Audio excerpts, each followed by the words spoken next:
روزہ رکھا ہوا ہے، نفلی روزہ رکھا ہوا ہے.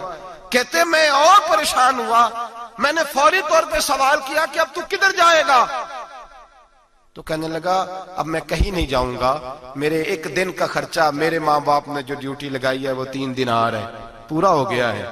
اب میں باقی جو وقت بچے گا یا قرآن پاک کی تلاوت کروں گا یا محمد عربی پہ درود و سلام پڑھوں گا. میں نے کہا افطاری کر لینا. کہنے لگا مجھے مسجد بتا دو، میں جا کے اللہ اللہ کرتا ہوں، مجھے شام کو لے آنا. افطاری ہمارے ساتھ اس کی طے ہو گئی، مسجد چلا گیا. مغرب بعد لینے گیا تو کہنے لگا عشاء کے بعد آنا، اب تو میں نے پانی سے افطار کر لیا، کھانا کھانے جاؤں گا تو جماعت رہ جائے گی. کہتے ہیں عشاء کے بعد میں لایا، اس کو کھانا کھلایا.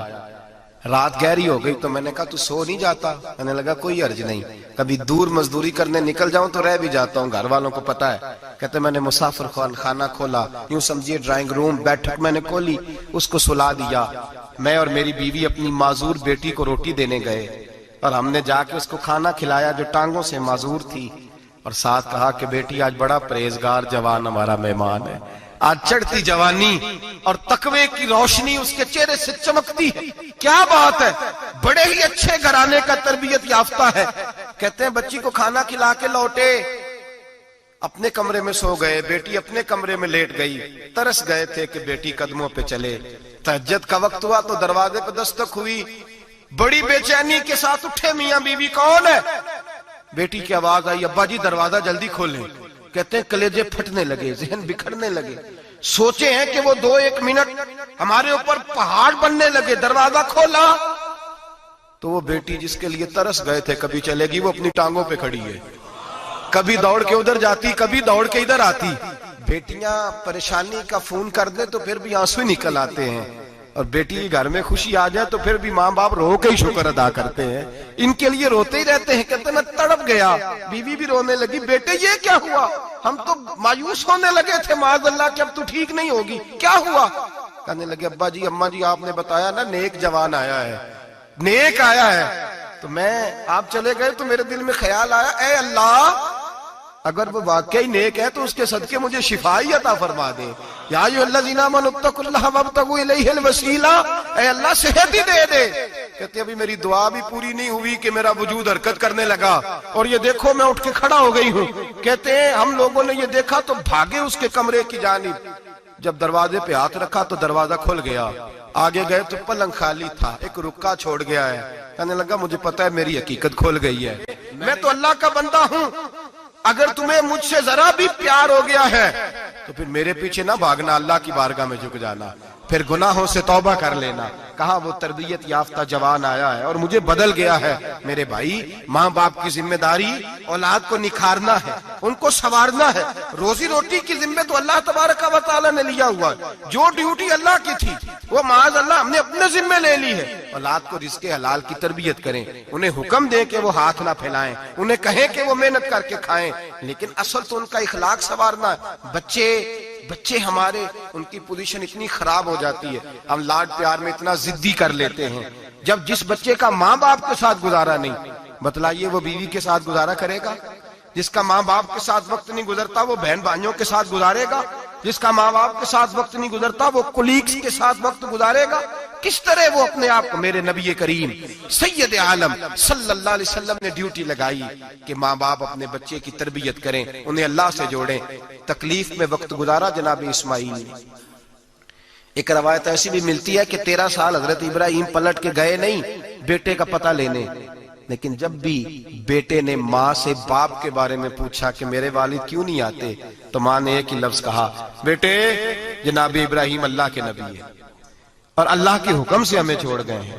ایسی تربیت، ایسی ٹریننگ، بچے کے ذہن کو بدل ڈالا، اسے اللہ والا بنا لیا.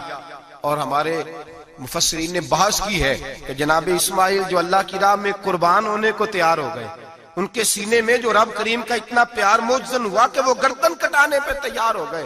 تو فرماتے ہیں یہ تربیت جناب ہاجرہ کی تھی، یہ ٹریننگ حضرت وہ فیضان نظر تھا، یہاں کے مکتب کی کرامت تھی. سکھائے کس نے اسماعیل کو آداب فرزندی؟ میرے بھائی یہ جناب ہاجرہ نے تربیت دی. ایک بہت بڑے محدث ہیں، اتنے بڑے محدث ہیں کہ میرے نبی کریم کی مسجد نبوی میں وہ حدیث کے استاد رہے. حضرت ربیعہ بن عبد الرحمن نبی پاک کی مسجد نبوی میں حدیث کے استاد ہوئے، اور حضرت حسن بصری جو جناب علی کے شاگرد ہیں وہ بھی حضرت ربیہ کے شاگرد ہوئے. حضرت امام مالک جو 70 سال تک مدینہ اور مکہ میں حدیث پڑھاتے رہے وہ بھی حضرت ربیہ کے شاگرد ہیں. ان کے والد کا نام تھا عبد الرحمن فروغ. تاریخ بغداد میں لکھا ہے کہ بنو امیہ کے دور میں تابعین کے زمانے میں جناب عبد الرحمن بن فروغ گھر سے چلے گئے. ایک روایت ہے بچہ چھوٹا تھا, ایک روایت ہے بچہ ابھی ماں کے پیٹ میں تھا, جہاد کرنے چلے گئے.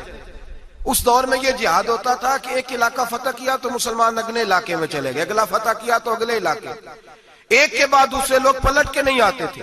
حضرت عبد الرحمن گئے 30,000 دینار بیوی کو دے گئے, کہنے لگے سنبھال کے رکھنا.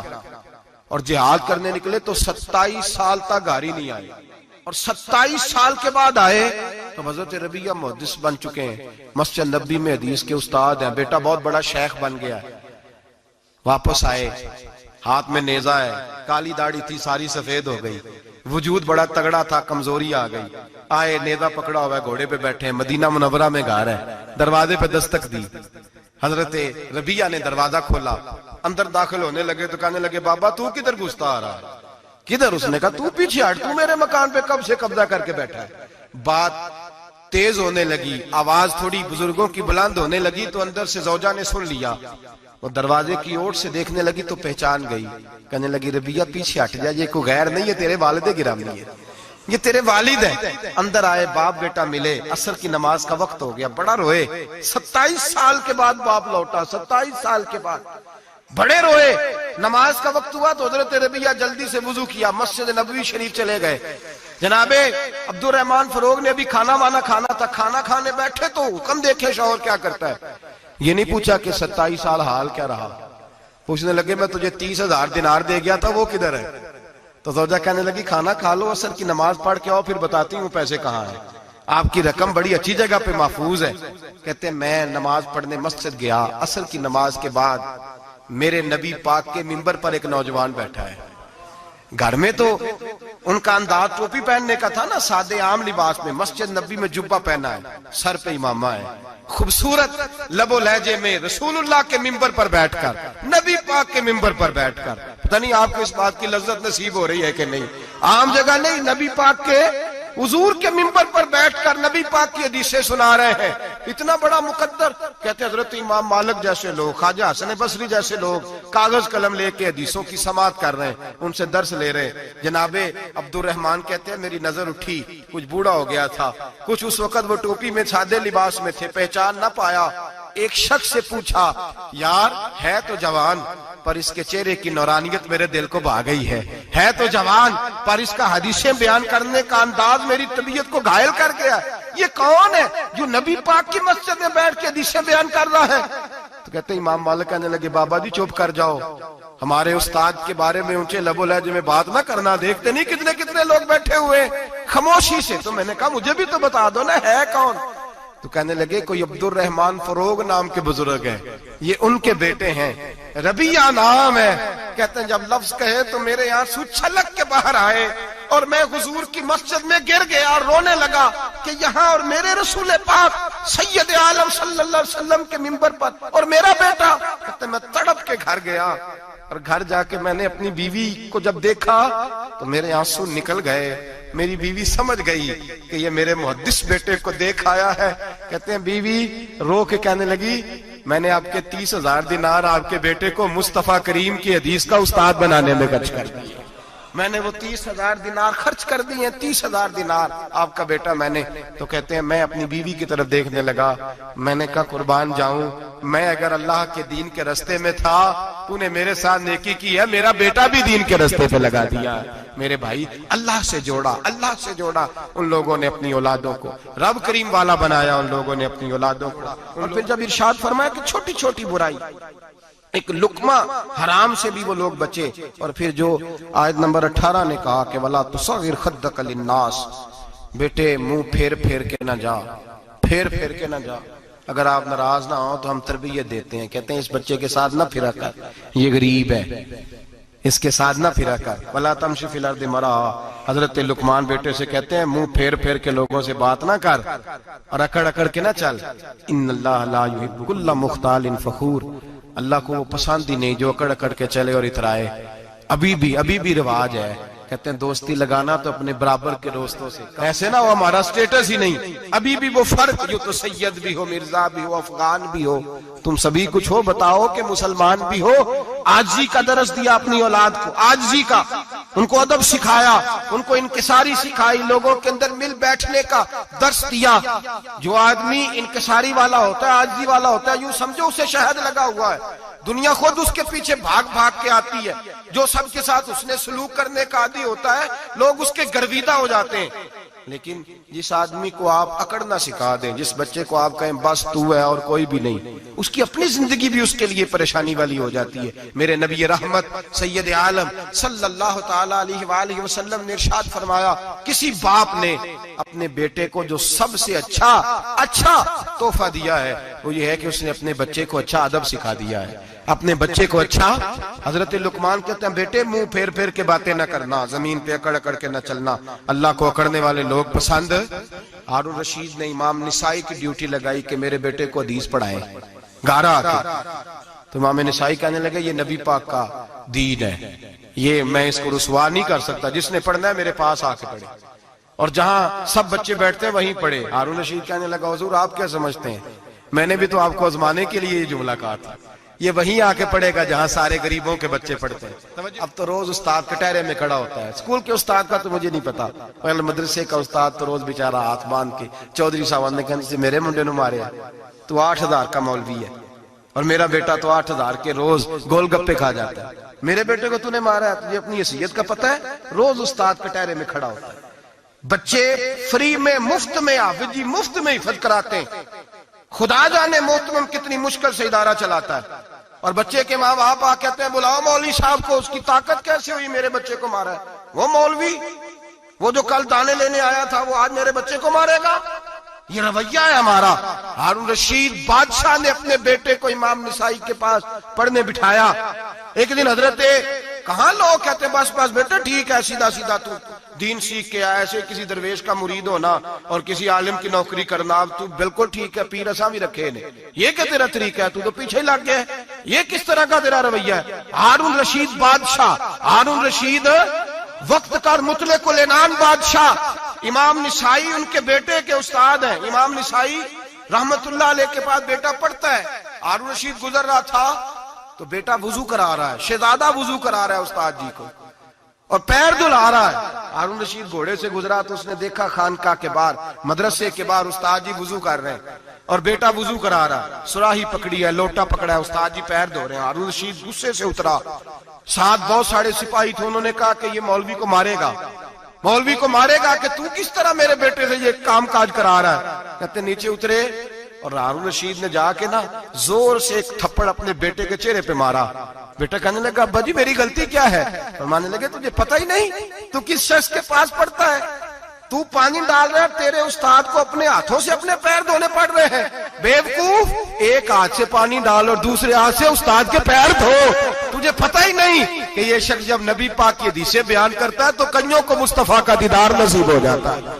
یہ پتہ نہیں تو کس محدث کا شاگرد ہے، ایک ہاتھ سے پیر پہ پانی ڈال، دوسرے ہاتھ سے دھو، اس لیے کہ باندھ علموں جو کرے فقیری وہ کافر مرے دیوانہ ہو۔ اگر تو نے دنیا میں کامیاب ہونا ہے تو اس سے فیض علم حاصل کر، بیٹے یاد رکھ، اگر تو اس کی بارگاہ میں حاضری دے گا تو تو آگے بڑھے گا۔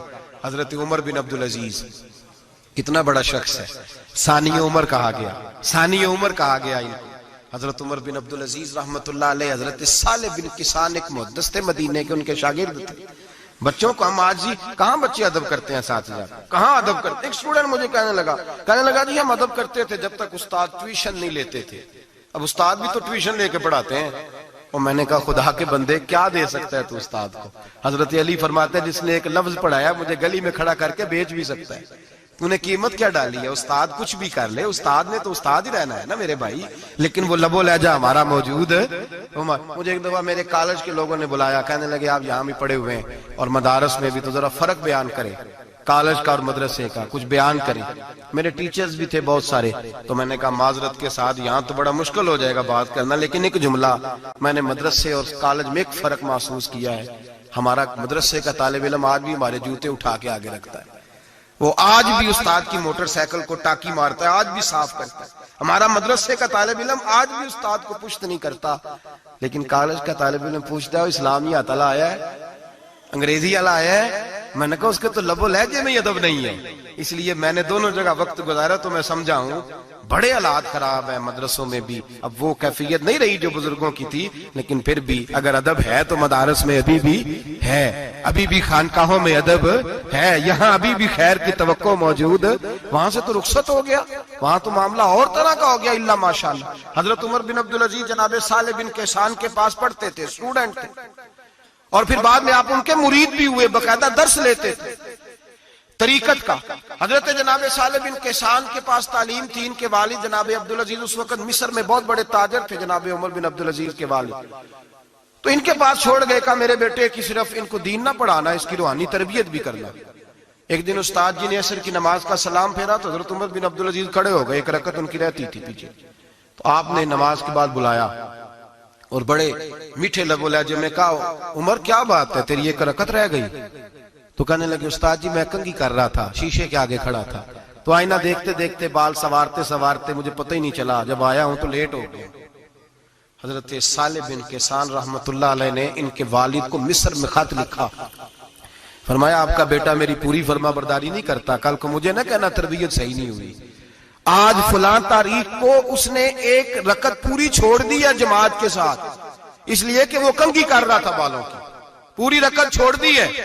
ابا جی بہت بڑے تاجر تھے، پر انہوں نے یہ نہیں کہا کہ مولوی تو پاگل ہو گیا، اس کو تو پتہ ہی نہیں کیا ہو گیا، ابھی بچہ ہو جائے گا سیانا، کوئی بات نہیں ٹھیک ہو جائے گا۔ حضرت عبدالعزیز نے وہاں سے ایک شخص بھیجا پیسے دے کے، گھوڑا دے کے، فرمایا مدینے جاؤ، اور سیدھا مدینے آیا۔ حضرت عمر بن عبدالعزیز کو گھر سے اچکا، بلایا نہیں، زبردستی پکڑا، اچک کے گھوڑے پہ بٹھایا، حجام کی دکان پہ لے گئے، فرمایا اس کی ٹینڈ کر دو، نے بال کاٹ دیے اور بال کٹوا کے سیدھے حضرت صالح بن کیسان کے پاس لے گئے، کہنے لگے حضور یہ کھاتا ہے اس کے والد کا، میں نے اس کی ٹینڈ کرا دی ہے، جس بالوں کی وجہ سے اس کی جماعت رہ گئی تھی میں نے وہ بال ہی ختم کر دیے۔ تو اس کے والد کہتے ہیں آپ ذرا ذرا سے بھی بات، ایک ذرہ برابر بھی بچے کے اندر ہم کوتاہی برداشت، ہم اسے سنوارنا چاہتے ہیں، معاشرے کو دینا چاہتے ہیں، ہم ایک خوبصورت انسان بنانا چاہتے ہیں۔ تو حضرت لقمان کہنے لگے بیٹے تو چہرہ رخسار بدل بدل کے لوگوں سے بات نہ کر، اکڑ کے نہ چل، اس لیے کہ اللہ کو اکڑنے والے پسند، تو کیا کر وقصد فی مشیک وغضض من صوتک، درمیانی چال چل، آواز کو پست رکھ۔ ہم اپنے بچوں کو میانہ روی کا درس نہیں دیتے۔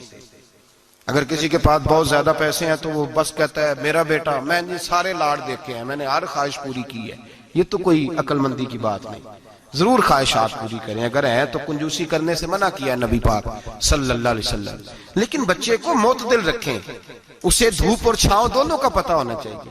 اگر زمانے میں کبھی کڑی دھوپ آ جائے تو اسے اندازہ ہو کہ میں نے یہاں کیسے کھڑے ہونا ہے، اس کو درمیانہ اور میانہ روی کا اسے درس دیں، اسے پتہ ہو، وہ نرم دل بھی ہو اور برائی کے مقابلے میں ڈٹ جانے کی طاقت بھی رکھتا ہو۔ بچے کو درمیانہ رستہ، میرے نبی کریم علیہ الصلوۃ والسلام نے فرمایا ما عالم نقتصد، جو درمیانی چال چلتا ہے وہ کبھی تنگ نہیں ہوتا، اور خیر الامور اوسطها، سب سے بہترین رستہ وہ ہے جو درمیانہ ہوتا ہے، اس میں افراط و تفریط نہیں ہوتی۔ بچوں کو درمیانہ پن سکھائیں، ان کو ان کے لب و لہجے کے اندر ایسا مزاج پیدا کریں کہ جس کے اندر وہ اپنی دنیا کے اندر بڑے سنور کر، بڑے نکھر کر وہ ترازو لے کے نکلیں تو وہ پورے عدل کے ساتھ اپنی زندگی گزاریں۔